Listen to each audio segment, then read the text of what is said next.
नमस्कार दोस्तों, हमारे चैनल के अंदर आपका स्वागत है। दोस्तों, कुछ चीज़ें ऐसी होती हैं जो हमारे घर के अंदर होती है और हम उनका मोह त्याग नहीं पाते और उन चीज़ों को हम अपने साथ ही रखते हैं।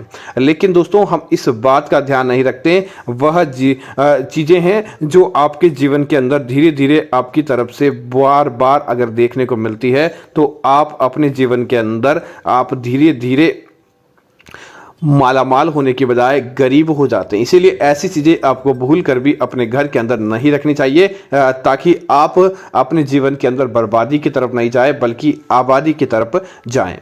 दोस्तों, सबसे पहली अगर किसी चीज़ की बात करें तो दोस्तों, जो व्यक्ति पूजा पाठ करता है, हिंदू धर्म के अंदर पूजा पाठ का बड़ा ही महत्व रहता है।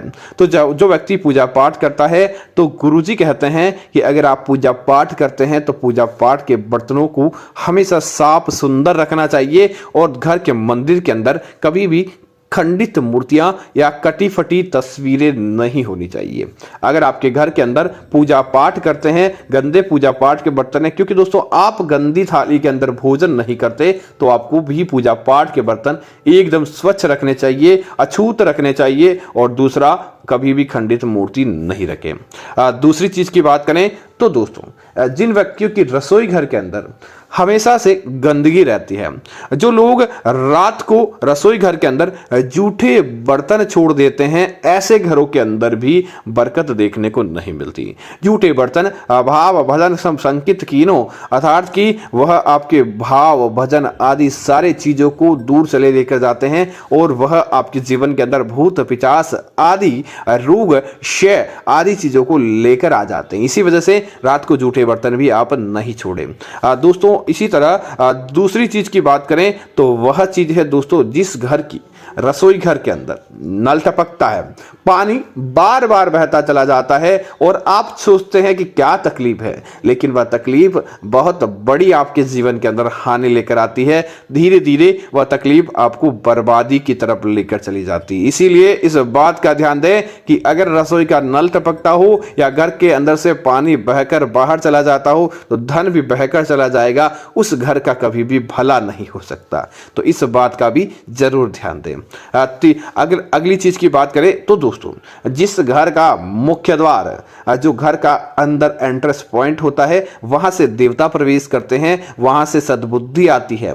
लेकिन दोस्तों, अगर मुख्य द्वार भी चरमराने की आवाज निकालता है, मुख्य द्वार के अंदर से भी टूट फूट है, या जिस घर का मुख्य द्वार खंडित है या जिस घर के मुख्य द्वार भी चोटिल है, तो ऐसे घर के अंदर भगवान कैसे प्रवेश कर सकते हैं। इसीलिए इस बात का ध्यान दें कि कभी भी खंडित या चोटिल मुख्य द्वार नहीं रखें, या मुख्य द्वार को खोलने या बंद करने पर चरमराने की आवाज आए। ऐसा होगा तो लक्ष्मी कभी भी प्रवेश नहीं करती है। दोस्तों, आपके घर के अंदर चप्पल बाहर से हर कोई पहनकर आता है और चप्पल आकर घर के जो दहलीज होती है, दहलीज पर चप्पल बिखरे, एक दूसरे पर उल्टे या ऐसे ही चप्पल रहते हैं, तो दोस्तों उनके साथ नकारात्मकता भी आती है। चप्पलों का स्थान है कि घर से बाहर से आए और सुव्यवस्थित एक जगह पर लग जाए, तो निश्चित तौर पर आपके जीवन के अंदर बरकत होगी और देखते ही देखते आप मालामाल हो जाओगे। लेकिन अगर आप इन चप्पलों को ऐसे ही घर के अंदर भी लेकर चले जाते हैं तो दोस्तों बरकत आपके घर के अंदर नहीं आएगी, बल्कि देखते ही देखते बर्बादी आपके पास आना शुरू कर देती है। इस बात का भी आपको जोर ध्यान देना चाहिए। तीसरी बात, दोस्तों, जो लोग जिनके घर के अंदर बीमारी बार बार आती रहती है, लाख प्रयत्न कर ले लेकिन बीमारी नहीं जाती, उनकी एक गलती होती है। आप इस बात को नोटिस करें कि घर के अंदर कोई भी छोटा बच्चा है, बीमार पड़ता है, तो आपको रात होने के बाद उसके कपड़े कभी भी खुले आंगन के अंदर या खुली छत के ऊपर नहीं सुखाने चाहिए।